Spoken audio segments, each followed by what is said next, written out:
हमारा next topic है heat engine. हम देखना चाहते हैं हीट इंजन क्या होता है, इसकी वर्किंग क्या होती है और प्रैक्टिकली हीट इंजन कहाँ कहाँ पे यूज हो सकते हैं। अब आपके माइंड में जैसे ही हीट इंजन आता है, इसका मतलब है जितनी गाड़ियों में जो इंजन लगे होते हैं, आइदर वो पेट्रोल इंजन हो, वो डीजल इंजन हो या स्टीम इंजन हो, ये सारे के सारे क्या होते हैं, हीट इंजन होते हैं।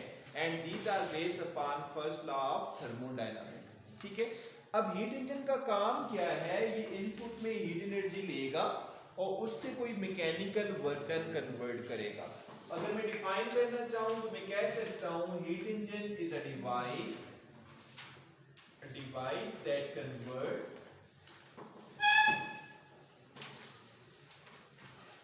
heat energy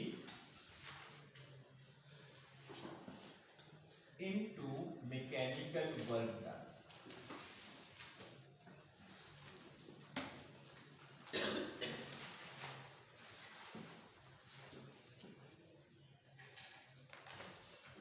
Is called heat engine. मतलब ये हुआ कि हमारे पास एक ऐसा सिस्टम जिसमें हम लोग हीट एनर्जी किसी सिस्टम को दें, उस हीट एनर्जी की मदद से हम कोई मैकेनिकल वर्क डन करते हैं और कुछ बाकी हीट सराउंडिंग को वेस्ट हो जाती है, that is known as heat engine. Practically अगर हम बात करें, गाड़ियों में जो पेट्रोल इंजन लगे होते हैं, जो डीजल इंजन होते हैं, उसमें भी तो यही काम होता है। फ्यूल आता है, फ्यूल का बर्निंग प्रोसेस स्टार्ट होता है, उस बर्निंग प्रोसेस से हीट प्रोड्यूस होती है, वो इंजन को रन करता है, मैकेनिकल वर्क डन हो रहा होता है और कुछ हीट वो सराउंडिंग्स को सेंड कर देता है।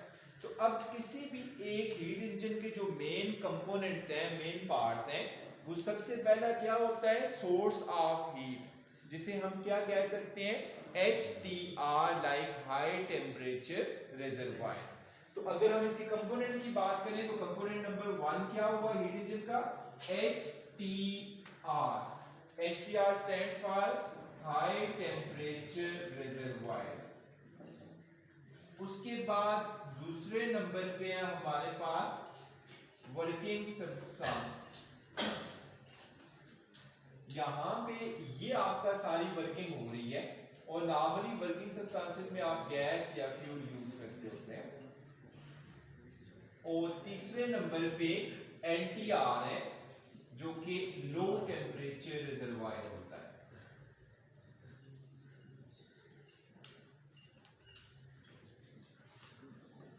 NTR stands for low temperature reservoir.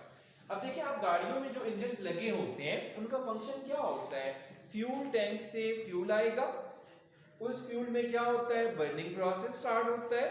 Burning process की वजह से आप वहां जो हीट प्रोड्यूस होती है उससे आप मैकेनिकल वर्क डन करते हैं और कुछ हीट सराउंडिंग्स को वेस्ट हो जाती है। वो वेस्ट किस फॉर्म में होता है, जैसे गाड़ी वगैरह गर्म हो जाती है, सराउंडिंग्स को हीट ट्रांसमिट हो रही है, साउंड ट्रांसमिट हो रही है, वो सारे का सारा आपका एनर्जी लॉस होता है।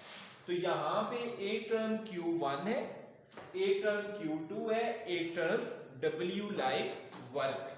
अब अगर हम किसी भी हीट इंजन की बात करें तो होगा क्या, जब यहां से हीट प्रोड्यूस हुई थी, ये हीट प्रोडक्शन के बाद उसने लाइक जैसे आपकी वो जो डिवाइस है, जो मशीनरी है, उसको घुमाया था और घुमाने के बाद हीट को रिजेक्ट किया था।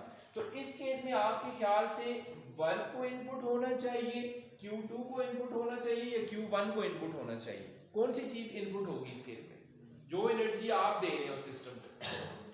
शाबाश, इनपुट आपके पास होगा Q1, आउटपुट क्या होगा, वर्क डन नहीं, Q2 तो रिजेक्टेड हीट है, आपके पास आउटपुट आ गया इस केस में वर्क डन, और जो रिजेक्टेड हीट है वो क्या होगी, Q2।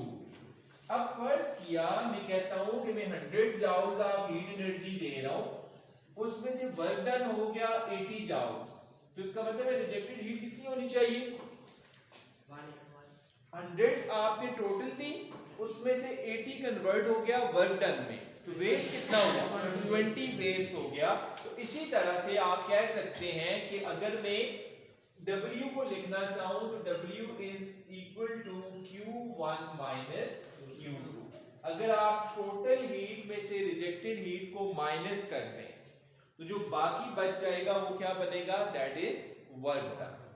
अब किसी भी हीट इंजन की एफिशिएंसी की बात करें, एफिशिएंसी आप लिखते होते हैं किसके बराबर होता है, output divided by input multiply by 100%। So efficiency can be written as output divided by input multiply by 100%।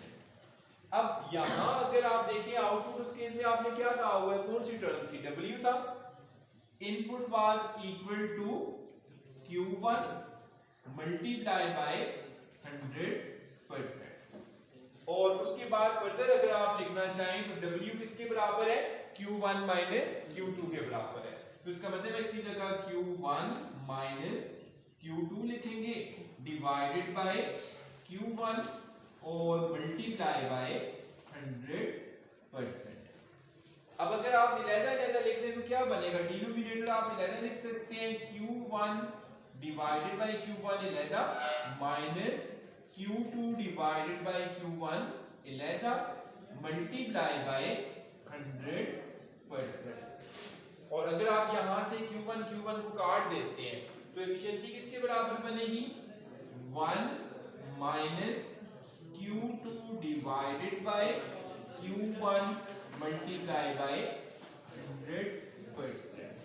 अब अगर आप इस एफिशिएंसी को देखें, जब Q2 जीरो हो जाए, मतलब रिजेक्टेड हीट जीरो हो जाए, तो उस वक्त क्या होगा, आप जितनी हीट इनपुट में देंगे एग्जैक्टली उतना ही अमाउंट ऑफ वर्क डन होगा। तो जब सारी की सारी हीट एनर्जी वर्क डन में कन्वर्ट हो जाए तो आप क्या कहते हैं, एफिशिएंसी कितने परसेंट होती है, शाबाश, मतलब वो एनर्जी लॉस जीरो है, तो इसका मतलब क्या होगा, एफिशिएंसी मस्ट बी 100%।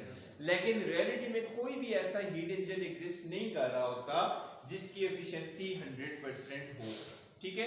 जनरली इनकी एफिशिएंसीज बहुत कम होती हैं। अब एग्जांपल्स ऑफ हीट इंजन कौन कौन सी हो सकती हैं, petrol engine is the example of heat engine. Then उसके अलावा जो डीजल इंजन हैं वो हीट इंजन है, और उसके अलावा steam engine again that is a heat engine. मतलब ये सब के सब क्या कर रहे हैं, इनपुट में हीट एनर्जी ले रहे हैं और आउटपुट में आपको यूजफुल वर्क डन दे रहे हैं। अब अगर आप एफिशिएंसीज की बात करें, जनरली आपके जितने पेट्रोल इंजन होते हैं वो 25 से 30% तक एफिशिएंट होते हैं, मतलब इनकी एफिशिएंसी इतनी है। और जो डीजल इंजन होते हैं ये 35 से लेके 40% तक एफिशिएंट होते हैं। अब अगर मैं बात करूं यहाँ पे दोनों को कंपेयर करें तो आपके ख्याल से इन दोनों में ज्यादा पावरफुल इंजन कौन सा होगा? यही वजह है कि जो हैवी लोड गाड़ियां उठाने वाली होती है मेजॉरिटी ऑफ द टाइम उनमें क्या होता है, डीजल इंजन लगा होता है, क्योंकि डीजल इंजन की एफिशिएंसी ज्यादा होती है as compare to the petrol engine. अब अगर मैं पेट्रोल इंजन की एफिशिएंसी अगर कहता हूं 30% है तो इसका मतलब क्या हुआ, अगर आप उसको 100 जूल्स ऑफ एनर्जी देंगे तो वो 30 जूल्स कन्वर्ट कर लेगा in the form of useful work done, और जो बाकी 70 जूल्स है वो क्या करेगा, वेस्ट करेगा सराउंडिंग्स को।